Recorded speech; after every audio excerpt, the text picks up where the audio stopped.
Good afternoon, my name is Gilbert Hernandez, and today I will be covering the influence and the history of firearms in America from 1675 to 1865. Now, this is a study on the effects that firearms had in specific to the Civil War. So we got our firearms through history. As you can see here, we've got King Philip's War here on the left side, the bottom. We've got the 7 Years' War, otherwise coined the French and Indian War, on the right-hand side. American Revolution, all leading up to the Civil War right here at the bottom right-hand corner. Now, the outcomes of the Civil War were a result of firearm technology and usage. The capabilities and limitations of a force is always dependent upon the equipment that they can implement on the battlefield. Now, this is always true, and this is my main point. Prior to the Civil War, there existed battle tactics that were confined by firearm technology. You see large musters of men lined up in a Napoleonistic battle formation, and we can see how this kind of conflicts with the types of engagements that we see in the later examples. The fundamentals of fire maneuver change as things become more advanced, as people start to learn different lessons, especially when it comes to firearms or small arms in general. And we see evolution of ballistics, and we see repeating rifles, so just different mechanisms of firing for the firearms. We've got machine guns that come about during the Civil War. We've got artillery that plays a large role in this fire and maneuver concept, which we will cover in the later slides. And we also see just naval warfare, which has pretty big technological advances, and it's pretty robust in its own topic, but we're not going to cover too much of the naval warfare in this video. King Philip's War, 1675 to 1678.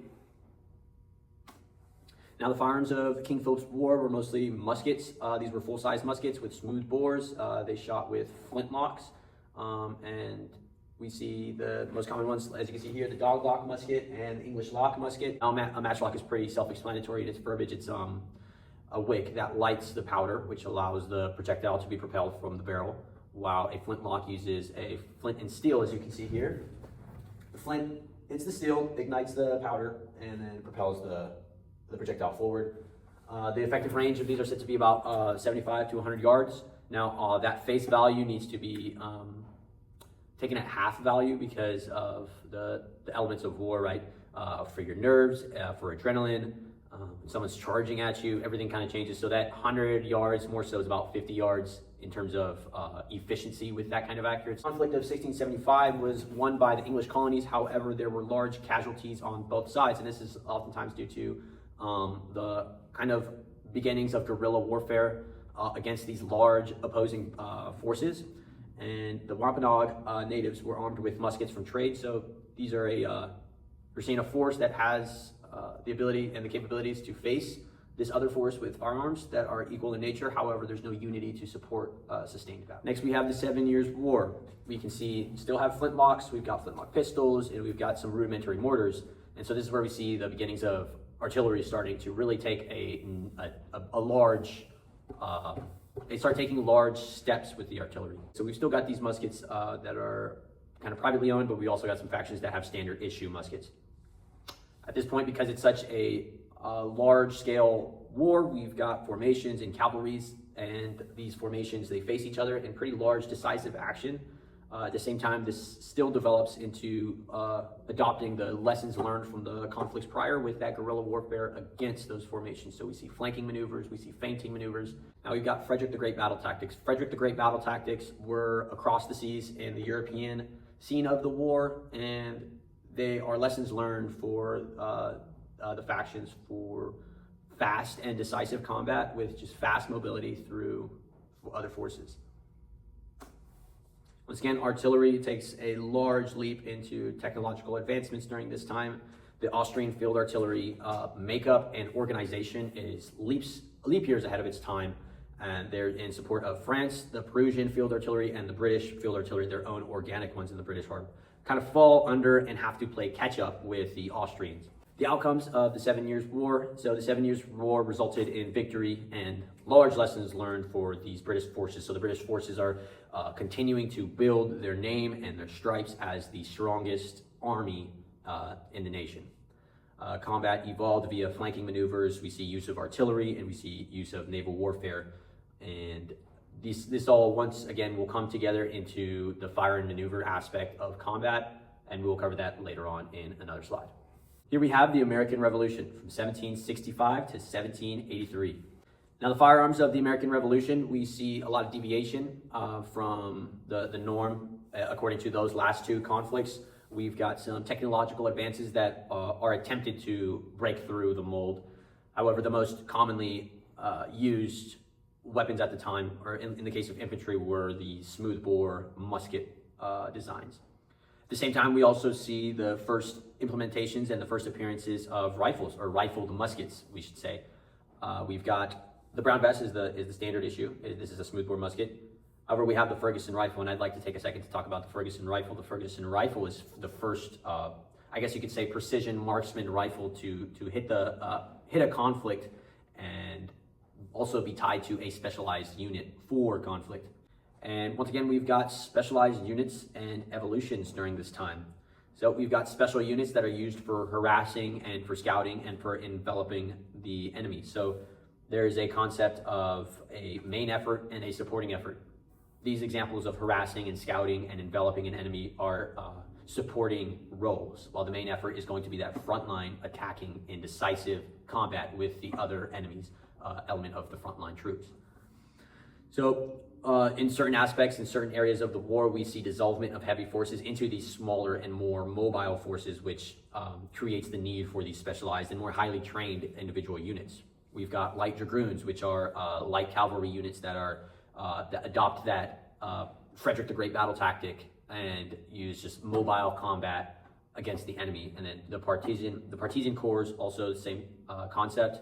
We've got the Ferguson's Ordnance Rifle Company, which are the first specialized unit tied to marksmanship, and Morgan's riflemen. The outcomes of the American Revolution, they resulted in a separation of the colonies from British rule and the creation of the United States. The complex battlefield environment and entities involved led to large advancements in technology and warfighting tactics. Now we have the Civil War from 1861 to 1865. Here we will cover some important aspects of warfighting. This is, a lot of it ties to philosophy. So once again, we have our main point. The capabilities and limitations of a force is always dependent upon the equipment that they can implement on the battlefield. Now, planning and decisive action of a unit leader requires an understanding of the flow of these capabilities and limitations. In essence, the actions of a force is constrained by what they can utilize in combat. Two skilled warriors are only as strong as their weapons. So a force can only do so much with what they have, right? And this is tied to the equipment and the environment and the way in which they utilize the terrain and the equipment. Analysis of small arms comparison. So we're going to go down the line to talk a little bit about these weapons. So here we have Springfield's Model 1861 percussion-fired rifled musket at a .58 caliber projectile. Now, this percussion fire mechanism is different from the flintlock. Remember, we've got matchlock goes up to flintlock, and now we've got percussion. And this percussion requires a cap. You put it onto a lip per se, and the hammer will strike down onto this percussion cap, create a small combustion, which in turn allows a projectile to light, or not to, allows a propellant to light and project a projectile. The manufacturers of weapons get put into high gear during the Civil War, and we see these big manufacturers that are still around today becoming big driving factors in supplying the Union in specific with advancements in these technologies. We've got the 1833 and 1843 Hall carbines and the cavalry carbines and the Sharps carbines. We're going to lump these together with each other because these carbines are more intended for use with the cavalries, not so much as with the main effort. And these carbines are still very important to talk about, and they're very technologically advanced for their times because a lot of these carbines become breech loaded. So they'll have a mechanism that allows an opening near the receiver end, and you can load and remove any kind of ammunition that you need to. And this is important for the cavalry at the time for mobility and just in essence the ability to shoot while mounted on a horse. Later on in the war, we see the Spencer carbine and the rimfire and the Henry rifle coming about. The Spencer carbine is a repeater action, so we see a further development of the mechanisms of fire. Instead of having to take one shot and load your primer, load your projectile, and even load your casing, this time you have a magazine that holds a number of rounds that you can manually load with a lever action. This is very important, especially during the later parts of the year, the later parts of the war, which we will cover. On the southern side, we've got our CS Richmond rifle muskets. So these are the predecessor to the Springfield's model 1861. And these Richmond rifle muskets are actually evolutions of the model 1855 that the model 1861 is designed after. So they have a lot of the same elements. There's a few, especially personalized tweaks that the Confederate soldiers often made to these weapons. Of course, we've got independent manufacturing, we've got imports, and we've got captured weapons. On the southern side, we've got, once again, captured Hall carbines. We've also got the British Whitworth rifle on the Confederate side, which was actually first implemented by the Confederates as a marksmanship rifle, and as a result, the Union started to use the quote-unquote American rifle, which was standardly seen as some more privately owned, tailored hunting rifles that were used in the combat. So in this sense, we have the main effort that is also getting supported by these marksmanship shooters that exceed the ranges of 100 yards or so. They're hitting targets very effectively at around 200 to 300 yards out, which changes the aspect of combat in comparison to the conflicts prior. Also on the Confederate side, we've got shotguns, a lot of times used by cavalry units, which are pretty devastating.